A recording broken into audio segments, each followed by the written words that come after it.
Morning. ನಾನು ನಿಮ್ಮ ಸಂಜಯ್ ಮಾತಾಡ್ತಾ ಇದ್ದೀನಿ. ನಾನು ಹೊಂಬೇಗೌಡನ ದೊಡ್ಡಿ ಅಂತ ಅಂದ್ಬಿಟ್ಟಿದ್ದು ರಾಮನಗರ ಜಿಲ್ಲೆ, ರಾಮನಗರ ತಾಲೂಕು. ನಾವು ಎಷ್ಟು ದಿನ ಆಗಿತ್ತು ಚಂದ್ರಣ್ಣ ನಿಮಗೆ ಇದನ್ನ ಪ್ರಾಡಕ್ಟ್ ಕೊಟ್ಟು? ಈಗ ಸರ್ ಒಂದು 15-20 ದಿನದಲ್ಲಿ ನಾವೇನು ಮಾಡಿದ್ವಿ ಅಂತ ಅಂದರೆ, ಸರ್ರು ಡ್ರಂಚು ಕೊಟ್ಟಿರಲಿಲ್ಲ, ಸರ್ಗೆ ರೇಷ್ಮೆ ಕಡ್ಡಿಗೆ ಬರೀ ಸ್ಪ್ರೇಗೆ ಮಾತ್ರ ಕೊಟ್ಟಿದ್ದು. ಸ್ಪ್ರೇಗೆ ಏನೇನು ಕೊಟ್ಟಿದ್ದು? ಭೂಮಿ ಸುಧಾ ESP 90 ಇಷ್ಟೇ ಕೊಟ್ಟಿದ್ದು. ಇದಕ್ಕೆ ಇನ್ನೊಂದು 3B ಒಂದು ಕೊಡಬೇಕಾಗಿತ್ತು. ಸರ್ ಏನು ಮಾಡಿದ್ರು, ಇದನ್ನ ಈಗ ಮಾಡ್ತೀನಿ, ನೆಕ್ಸ್ಟ್ ನಾನು 3Bನ ಮಿಕ್ಸ್ ಮಾಡಿ ನಾನು ಹೊಡ್ಕೊಳ್ತೀನಿ ಅಂತ ಅಂದ್ಬಿಟ್ಟು. ಈಗ ಚಂದ್ರಣ್ಣ 15 ದಿನಕ್ಕೆ ನಿಮಗೆ ಏನು ಚೇಂಜಸ್ ಕಾಣಿಸ್ತಾ ಇದೆ ಚಂದ್ರಣ್ಣ? ಎಲೆ ಅಗಲ ಬರ್ತಾ, ಶೈನಿಂಗ್ ಚೆನ್ನಾಗಿದೆ, ಎಳಸ್ತಾರ ಇದೆ, ಸೊಪ್ಪು ಫುಲ್ ಕ್ವಾಲಿಟಿಲಿ. ಎಳ್ಸ್ತಾರ ಇದೆ, ಹೊರಟಾಗಬಾರ್ದು ನಮಗೆ, ಸೊಪ್ಪು ಕ್ವಾಲಿಟಿ ಇರಬೇಕು, ಎಳ್ಸಾಗಿರ್ಬೇಕು. ಇದು ಈ ತರ ಕ್ವಾಲಿಟಿ ಅಗಲ ಬಂದ್ರೆ ಒಂದು ಎಲೆ ಸುಮಾರು ಒಂದು ಎರಡು ಹುಳ ಮೇಯೋದಕ್ಕೆ ಆಹಾರ ಆಯ್ತದೆ. ಒಂದು ಸ್ವಲ್ಪ ಇನ್ನೂ ಜೋರಾಗಿ ಮಾತಾಡಿ. ಈಗ ನೀವು ಬೇರೆ ರೈತರಿಗೆ, ಈಗ ರೇಷ್ಮೆ ಯಾರು ಬೆಳಿತಾವ್ರಲ್ಲ, ಈಗ ನಮ್ಮ ಕರ್ನಾಟಕದಾದ್ಯಂತ ಎಲ್ಲ ರೇಷ್ಮೆ ಬೆಳಿತಾವ್ರೆ. ಯಾಕೆ ಅಂದರೆ ಈಗ ಎಲೆ ಫರ್ಟಿಲಿಟಿ ಚೆನ್ನಾಗಿಲ್ಲ ಅಂತ ಅಂದರೆ ರೇಷ್ಮೆ ಹುಳುಗಳು ಆರೋಗ್ಯವಾಗಿ ಇರುವುದಿಲ್ಲ. ಆರೋಗ್ಯ ಇಲ್ಲ ಅಂತ ಅಂದರೆ ಹಾಲು ತೊಂಡೆ ಅವು ಬರ್ತದೆ, ಗೂಡುಗಳು ಚೆನ್ನಾಗಿ ಕಟ್ಟೋದಿಲ್ಲ, ಕ್ವಾಲಿಟಿ ಬರೋದಿಲ್ಲ, ಗೂಡು ತೂಕನೂ ಬರೋದಿಲ್ಲ. ಇಲ್ಲಿ 500 ರೂಪಾಯಿ ಖರ್ಚು ಮಾಡಿ ಇನ್ವೆಸ್ಟ್ ಮಾಡಿದ್ರೆ ಅಲ್ಲಿ ನಮ್ಗೆ 2,000 - 3,000 ರೂಪಾಯಿ ಆದಾಯ ಬರ್ತದೆ. ನಷ್ಟ ಏನಿಲ್ಲ. ಆದ್ರೆ ಮಾಡ್ಬೇಕಷ್ಟೇ. ಜನ ಮಾಡಲ್ಲ. ಮಾಡಬೇಕು ಅಂತಂದ್ರೆ ಅವ್ರಿಗೆ ಇಂಟ್ರೆಸ್ಟ್ ಇರಬೇಕು. ನಾನು ಮಾಡಬೇಕು ಅಂತ ಇರ್ಬೇಕು. ಮೈ ಬರ ಹತ್ಕೊಂಡ್ರೆ ಏನ್ ಮಾಡಕ್ಕಾಯ್ತದೆ? ಮಾಡಬೇಕು. ನಾನು ಮಾಡ್ತೀನಿ ನೋಡಪ್ಪ ಅಂದ್ಬಿಟ್ಟು ಇನ್ನೊಬ್ಬ ಮಾಡೋದು ನೋಡಿ ನಾನು ಮಾಡಿ ಕಲಿಬೇಕಾದಂತ ಕರ್ತವ್ಯ ಇದೆ, ಮಾಡಬೇಕು. ನೋಡೋಣ ಅದೇನಾಗತ್ತ ಆಗ್ಲಿ ಅಂತ ಮಾಡ್ಬೇಕು. ಸತ್ಯ ನೀವು ಹೇಳ್ತಾ ಇರೋದು. ಜನಗಳನ್ನ ಈಗ ಹೋದ್ರೆ ಹೋಗ್ಬೋದು, ಬಂದ್ರೆ ಬರ್ಬೋದು, ಬಂದ್ರೆ ನಮ್ಗೆ ಲಾಭ, ಬರ್ಲಿಲ್ಲ ಅಂದ್ರೆ ಬಿಡಿ, ಇದು ಇಷ್ಟೇ ವ್ಯಕ್ತಿಯಿಂದ ಬಿಟ್ಬಿಡೋದು.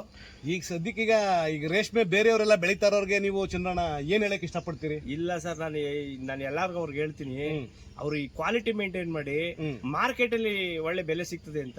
ಸರ್ ನಾನು ಮೊನ್ನೆ ಮಾರ್ಕೆಟ್ ಹೋಗಿದ್ದೆ, ನಂದು ಗೂಡು ಹೈಯೆಸ್ಟ್ ರೇಟ್ ಮಾರ್ಕೆಟ್ ಅಲ್ಲಿ ನೆನ್ನೆ ಹಾಕಿದೀನಿ. ಮೊನ್ನೆ ನಾನು ಇದೇ ತರ ಈ ತರ ಮೇಂಟೈನ್ ಮಾಡಿದ್ರೆ ಇನ್ನು ಕ್ವಾಲಿಟಿ ಬರ್ಬಹುದೇನೋ ಗೂಡು ಲೆಕ್ಕಾಚಾರಕ್ಕೆ ಹಾಕಿದೀನಿ. ಇಲ್ಲಿ ಈ ಸೊಪ್ಪು ಅಲ್ಲೇ ಹಾಕಿದ್ದೆ ಒಂದ್ಸರಿ, ಈಗ ಮನೆಯಿಂದ ಕಟ್ ಮಾಡಿ ಹಾಕಿ ಚಾಕಿಗೆ ಸಾಕಿದೆ, ಒಂದ್ ಕಡ್ಡಿನೂ ಬಿಡಲ್ಲ ಮೇಕಂಬ. ಎಲೆ ತೋರಿಸಿ ಸರ್, ಹೆಂಗಿದೆ ಅಂತ ಎಲೆ ತೋರಿಸಿ ನೋಡಿ. ಇಲ್ಲೇ ನೋಡಿ, ಇಲ್ಲ ಇದೆ ನೋಡಿ, ಎಷ್ಟಾಗಲ ಇದೆ ನೋಡಿ. ಈಗ ಬಂದಿರೋದು ಈಗ ಜಸ್ಟ್ ಈಗ ಒಂದು 15-20 ದಿವಸನೂ ಆಗಿಲ್ಲ. ಇದು ಹೊಡೆದು 2 ಸತಿ ನೋಡಿ, ಅಗಲವಾಗಿದೆ ಎಲೆಗಳು. ನಾ ಇದನ್ನೇ ಹೇಳೋದು. ನಾನು ಲಾಸ್ಟ್ ವಿಡಿಯೋದಲ್ಲೂ ಒಂದು ಇದರಲ್ಲಿ ಇದು ಮಾಡಿದ್ದೆ ಅಂತಂದ್ರೆ, ಅಷ್ಟೇ ಬೇಗ ಫಾಸ್ಟ್ ಆಗಿ ಗಿಡ ಗ್ರೋತ್ ಆಯ್ತಾ ಇದೆ, ಮೇಲ್ಕೆ ಫಾಸ್ಟ್ ಆಗಿದೆ.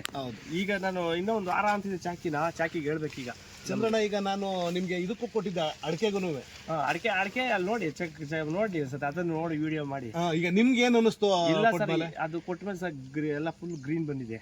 ನನಗೆ ಎಡೆಯಿಂದ ಮೇಲೂರು ಗ್ರೀನ್ ಇದೆ. ಅದು ಒಂಬಾಳೆ ಕಟ್ಟಿದೆ, ಅದು ಕೂಡ ಗ್ರೀನ್ ಇದೆ, ಗ್ರೀನ್ ಬಂದಿದೆ. ಅದನ್ನ ನೋಡೇನೆ ನಾನೀಗ ನಿಮ್ಗೆ ಸಜೆಷನ್, ಸರ್ ಇನ್ನೊಂದು ಸ್ವಲ್ಪ ಕೊಡಿ, ಇನ್ನೊಂದು ಸ್ವಲ್ಪ ಗಿಡಕ್ಕೆ ಅಂತೇಳಿ. ನಾನು ದುಡ್ಡು ಅದೆಲ್ಲ ಹೋಯ್ತದೆ, ಎಲ್ಲ ಔಷಧಿಗೆ ಸ್ಪ್ರೇ ಮಾಡ್ಕೊಂಡು ಜೀವನ ಮಾಡಕ್ಕಾಯ್ತದ? ಏನೋ ಒಂದು ಮಾಡಬೇಕು. ಏನಾರೇ ಬೆಳೀಲಿ, 5 kg ಬೆಳೀಲಿ, 2 kg ಬೆಳೀಲಿ, ಅವ್ನು ಒಂದೇ ಗಿಡ ಬೆಳೀಲಿ, ಅದನ್ನ ಆಲ್ಟರ್ನೇಟ್ ಮಾಡ್ಕೊಂಡು ಅವ್ನ ಜೀವನ ಮಾಡೋದೇ ಒಳ್ಳೇದು. ಇಲ್ಲಿ ರೈತನಿಗೆ ಯಾವ್ದೋ ನಷ್ಟ ಅಲ್ಲ. ನಾನು ಹೇಳೋ ಪ್ರಕಾರ, ನಾನು ಭೂಮಿ ಇಲ್ಲದೆ ಜೀವನ ಮಾಡ್ಕೊಂಡು ಬಂದು ಇವತ್ತು ನನಗೆ ಇನ್ನೂ 1/2 ಎಕರೆ ಜಮೀನು ಬೇಕು ಅನಿಸ್ತಾ. ಈಗ ಇನ್ನೊಂದು ಎಕರೆ ಇದ್ರೂ ಕೂಡ ನಾನು ಮಾಡ್ತೀನಿ ವ್ಯವಸಾಯ. ನನಗೆ ಬೇಕು, ನಾನು ಮಾಡ್ತೀನಿ. ಯಾವುದೋ ಒಂದು ತಂತ್ರಜ್ಞಾನ ಮಾಡಿ ಬೇರೆ ಬೆಳೆ ಬೆಳೆಯೋದಕ್ಕೆ ಅವಕಾಶ ಮಾಡೋದು. ಒಂದೇ ಬೆಳೆ ತರ ಬೇಡ, 3-4 ತರ ಬೆಳೆನೇ ಮಾಡಬೇಕು ನಮ್ಮ ರೈತರು. ಈಗ ನಾವು ನಮ್ಮ ಆಡ್ಶಾಪ್ ಕಂಪ್ನಿಯ ಈ ಪ್ರಾಡಕ್ಟ್ ನ ಯೂಸ್ ಮಾಡಿ ನಿಮ್ಗೆ ಸಮಾಧಾನ ಆಗಿಲ್ಲ? ನಮ್ಗೆ ಸದ್ಯಕ್ಕೆ ಪರವಾಗಿಲ್ಲ. ನಾನೇ ನಿಮ್ ಕುಡಿ ಅಂತ ಕೇಳ್ತಾ ಇದ್ದೀನಲ್ಲ.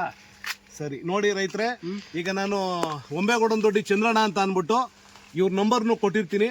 ಯಾರಾದ್ರೂ ಬೇಕಾದ್ರೆ ಬಂದು ನೋಡ್ಬೋದು. ಇಲ್ಲ ಅಂತ ಅಂದ್ರೆ, ಯಾಕೆ ನನ್ನ ನಂಬರ್ನು ಹಾಕಿರ್ತೀನಿ, ಇಲ್ಲಿ ಚಂದ್ರಣ್ಣ ಅವ್ರ ನಂಬರ್ನು ಹಾಕಿರ್ತೀನಿ. ಅವ್ರನ್ನ ಬೇಕಾದ್ರೆ ಪರ್ಸನಲ್ ಆಗಿ ಬಂದು ಭೇಟಿನೂ ಮಾಡ್ಬೋದು. ಫೋನ್ ಮಾಡಿ ನೀವೇನ್ ಹಾಕಿದ್ರಿ ಅಂತಾನೂ ಬೇಕಾದ್ರೆ ನೀವು ಭೂಮಿ ಸುಧಾ ಮತ್ತೆ ನೀವು 3B ಇವೆರಡನ್ನೂ ಮಿಕ್ಸ್ ಮಾಡಿದ್ರೆ ಗೆಲೆ ಏನಾಗುತ್ತೆ ಅಂತ ಅಂದ್ರೆ, ಫೋಟೋ ಸಿಂಥಸಿಸ್ ಆಗಿ ಅಟ್ಮಾಸ್ಫಿಯರ್ ಇಲ್ಲಿರೋ ನೈಟ್ರೋಜನ್ ಹೆಚ್ಚಿಗೆ ತಗೊಂಡು ಇದು ಈಗ ಎಳಸಿದೆ. ಇದು ಈ ವಾರ ಕಳೆದ್ರೆ ರಪ್ಪಾಯ್ತದೆ. ರಪ್ಪಾದ್ಮೇಲೆ ಏನ್ ಮಾಡಿದ್ರೆ, ಒಂದು ಎಲೆ ಒಂದು ಹುಳ ಸಂಜೆ ಗಂಟ ಮೇಯ್ದ್ಬಿಟ್ಟು ದಪ್ಪ ಆದ್ಮೇಲೆ ಸಾಕಷ್ಟು ಆಗುತ್ತೆ ಅದಕ್ಕೆ. ಸರಿ, ಈಗ ನೀವು ಕೇಳ್ಕೊಂಡ್ರಿ. ನಾನು ಈಗ ಏನ್ ಮಾಡ್ತೀನಿ ಅಂದ್ರೆ, ಈಗ ಲೆಂತಿ ಆಯ್ತಾ ಅದೇ ಟೆಸ್ಟ್ ಮನಿ ನಾನು ಕೊಡ್ತಾ ಇರೋದು. ದಯವಿಟ್ಟು ಏನಿದ್ರು ಕೆಳಗಡೆ ನಂಬರು ನಂದು ಸರ್ದು ಹಾಕಿರ್ತೀನಿ. ನಿಮ್ಗೇನಾದ್ರೂ ಉಪಯೋಗಿಸ್ಕೊಳ್ಳೋ ಬೇಕಾದಂತ ಪಕ್ಷದಲ್ಲಿ ಆ ನಂಬರ್ಗೆ ನೀವು ಕಾಲ್ ಮಾಡಿ ಉಪಯೋಗಿಸ್ಕೋಬಹುದು. ನಮಸ್ಕಾರ.